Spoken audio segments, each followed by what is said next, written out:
चीन के वुहान शहर से पूरी दुनिया में जो कोरोना वायरस फैला वो अब तक काबू में नहीं आ पाया है।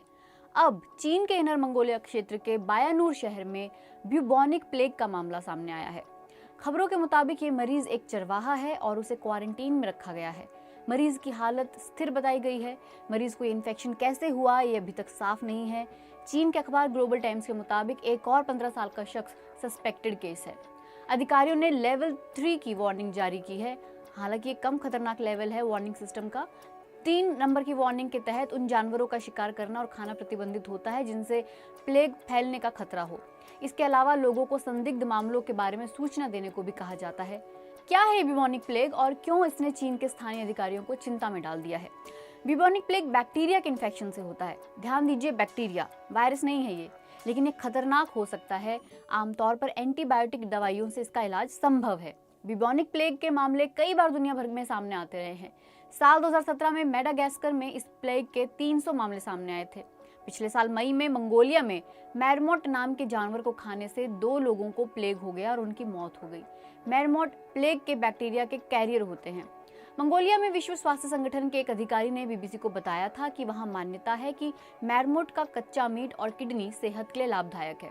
हालांकि इनका शिकार करना गैर कानूनी है।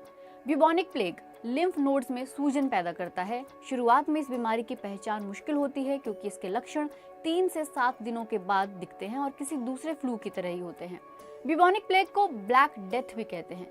14वीं शताब्दी में ब्लैक डेथ के कारण एशिया, अफ्रीका और यूरोप में करीब 5 करोड़ लोगों की मौत हो गई थी। हालांकि अब ये किसी महामारी की शक्ल लेगा, इसके आसार कम ही हैं। लेकिन आज कोविड-19 की महामारी की तरह ही उस वक्त भी ऐसा कुछ हो रहा था जो किसी की समझ में नहीं आ रहा था।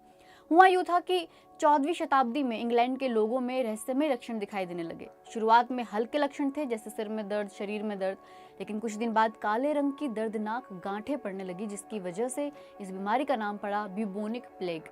आखिरी स्टेज में तेज बुखार और मौत हो जाती थी। पुराने वक्त में मेडिकल नॉलेज नहीं थी, उस वक्त के डॉक्टर को यह बीमारी समझ में नहीं आई, इसलिए जब महामारी फैली तो डॉक्टर कुछ नहीं कर पाए। मध्य एशिया में शुरू होकर सैनिकों के जरिए ये ब्यूबोनिक प्लेग ब्लैक सी के बंदरगाहों तक पहुंचा। वहां से जहाजों के जरिए इटली और फिर धीरे धीरे पूरे यूरोप में। ब्लैक डेथ से यूरोप की तकरीबन 1/3 लोगों की मौत हो गई।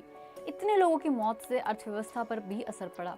1/3 वर्क फोर्स के खत्म होने से फसलें नहीं कट सकी, गांव के गांव खत्म हो गए। जिन लोगों को ये बीमारी हुई उनमें से 80% लोगों की मौत हो गई।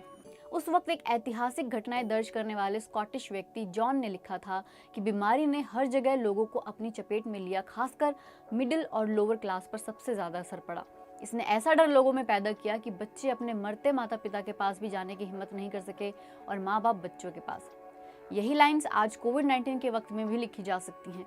हालांकि डेथ रेट कोविड-19 में काफ़ी कम है, लेकिन अर्थव्यवस्था को जो नुकसान होगा वो अब ज़्यादा होगा क्योंकि उस वक्त के मुकाबले ये एक ग्लोबलाइज्ड वर्ल्ड है और एक दूसरे पर निर्भर इकोनॉमी। आज के वक्त में आवाजाही ज़्यादा है, इसलिए कोविड-19 के फैलने में सालों नहीं लगे, कुछ महीने ही लगे। आखिरी बार 19वीं शताब्दी में चीन और भारत में प्लेग के फैलने से 1 करोड़ 20 लाख लोगों की मौत हो गई थी।